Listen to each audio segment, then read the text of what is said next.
So there's been some interesting research out now that inflammation, which we talk about all the time, the pro-inflammatory hormones that we talk about that are caused by the wrong foods or even stress or different digestion problems, toxins, you can get inflammation for so many different reasons.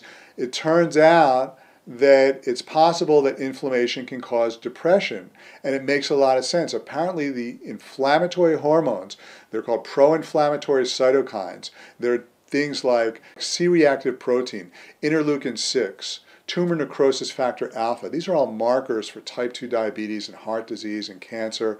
These are the pro-inflammatory cytokines. They cause weight gain, but it turns out that they can also cause depression because it's likely that these hormones suppress your body's ability to produce serotonin. Now, serotonin is the feel-good hormone. It's also a hormone that your body produces to make you feel satiated, so you don't eat as much when you've got serotonin as a neurotransmitter in your brain and you feel really, really good. So having serotonin as a neurotransmitter being activated in your brain is a great, great thing to have, but it turns out that low-grade inflammation can probably suppress that.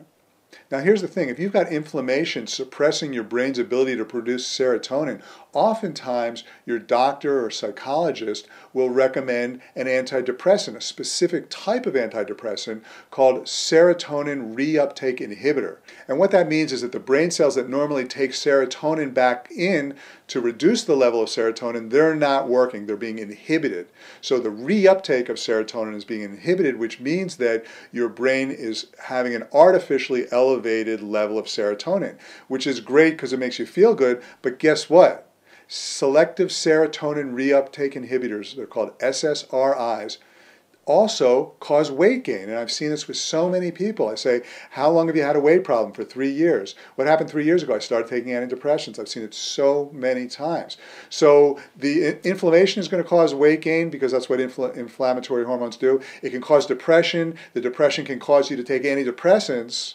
And the antidepressants can then cause you to gain weight also. And we've talked about this before, but this is a very specific pathway that I'm explaining here, and that is that the inflammatory hormones are suppressing serotonin, and then you're taking a selective serotonin reuptake inhibitor to keep your serotonin artificially elevated. Well, what's the real answer? The real answer is to reduce inflammation. If you reduce inflammation, your brain and your stomach is freer to produce serotonin, and then you're going to feel good, and you're going to want to eat less. That's the win-win scenario. So what we're learning here is inflammation permeates everything. It permeates your weight, your health, and your emotional state. So focus on reducing inflammation. We've talked about this so many times. Inflammation can be caused from processed foods. It can be caused from unfriendly bacteria in your gut. So you want to take a lot of healthy foods, real live foods. You want to take probiotics. You want to take cultured foods and fermented foods because they've got friendly bacteria. Stay away from inflammatory foods like dairy and gluten. And you can always find alternatives to dairy and gluten. We talk about that all the time. Take lots of omega-3 fatty acids because they're anti-inflammatory. Do lots of meditation, visualization, yoga. All these things reduce stress, reduce inflammation. Also spas, saunas, and massages reduce inflammation too. So sometimes the best thing you can do is get a good massage. It'll help with weight loss, it'll help with health, it'll help with your mental state. So in so many different ways.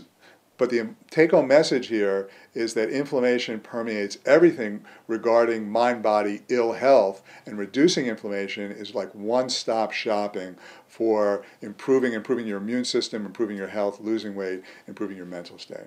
So if you're suffering from depression, I would encourage you to work with an integrative doctor who understands that reducing inflammation may be the answer before putting you on antidepressants. Either way, do what your doctor says. I always say you should listen to your doctor, but it's up to you to choose your doctor. And there's lots of doctors out there now that understand this subtle mind-body relationship between your body's health and your mental state. So choose a doctor like that, work on reducing inflammation first, and see how that goes with your depression. So that's it for now. Let me know your thoughts, and I look forward to speaking with you soon. Take care.